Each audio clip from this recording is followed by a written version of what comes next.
Hello friends, and welcome once again to our online Bible study. My name is Paul Cartwright. I'm the preaching minister for the Webb Church of Christ in Dallas, Texas.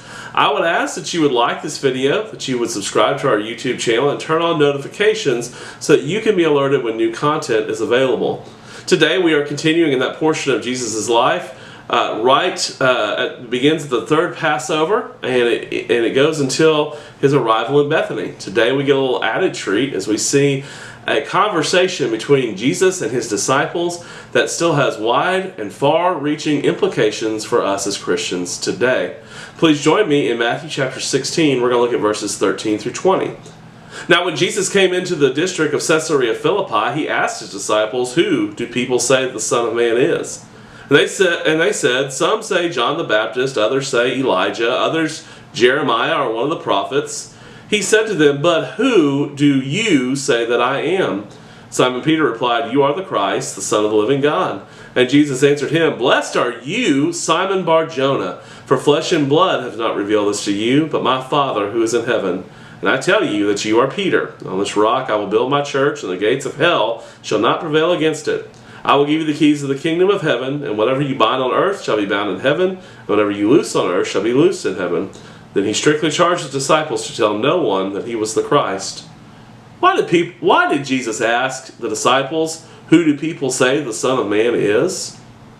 Jesus knew everything, because Jesus was God in the flesh. Jesus still knows everything, because he is part of the triune God, the Father, the Son, and the Holy Spirit. And so he didn't really need to ask his disciples. He already knew what was on their hearts and their minds. But Jesus was giving his disciples permission to verbalize those things that were on their hearts and on their minds so that he could teach them, so that he could teach us. And we still do this today. Sometimes we are fairly sure we know what someone thinks, but they need permission to say it. And we do the same thing through the form of a question. Something else to think about today was that the disciples of Jesus gave several different answers about who people said that he was. Would these answers have been flattering to Jesus? There was quite a bit of confusion about who Jesus was. People were making all kinds of wild accusations.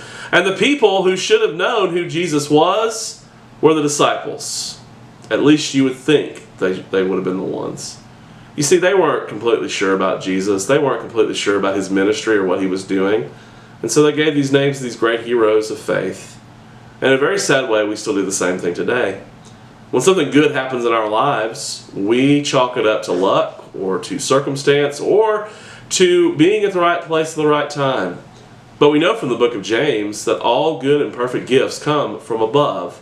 And so when something good happens to us, it's not luck, and it's not being at the right place at the same time, or right time, or even coincidence. It is God working through Jesus Christ, working through the Holy Spirit. And so when we don't give God his credit, we're doing the exact same thing those disciples were doing.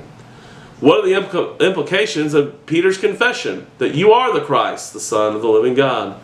Peter was not perfect by any stretch of the imagination, but when he did something right, he did it all the way right. Jesus asked them what they thought, and Peter told him what he thought. He was setting an example for us. He was confirming Jesus to be that Messiah they had read about in the Old Testament. He was making that good confession of faith that we make before our baptism. And it's a confession that we need to make over and over again. But why is Peter's confession sometimes problematic for us? Those from the Catholic faith consider this to be when Jesus instates Peter as the first pope of the Catholic Church, but that's definitely not what's happening here. Peter's name in Greek did mean rock. His name was Petros. But the rock that Jesus was speaking of was not even in the masculine form after he says, "Your name is Peter," or Petros. When he says, "upon this rock," he uses the word Petra, which is actually in the feminine form. So it is impossible that Jesus was actually talking about Peter when he said this. Peter was a good man. He was a disciple and later an apostle. But Peter was not the first pope, and Peter is not any better than any other disciple out there. It was the confession of faith in Jesus Christ upon which Jesus was building his church.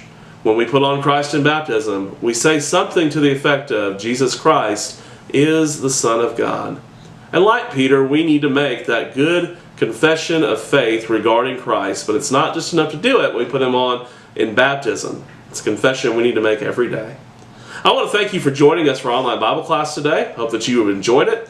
We'll remind you to subscribe to our YouTube channel, to like this video, and turn on your notifications. I'm sorry I wasn't able to be with you last week, but it's good to be back with you this week, and I look forward to being with you next week again. God bless you, and have a great day.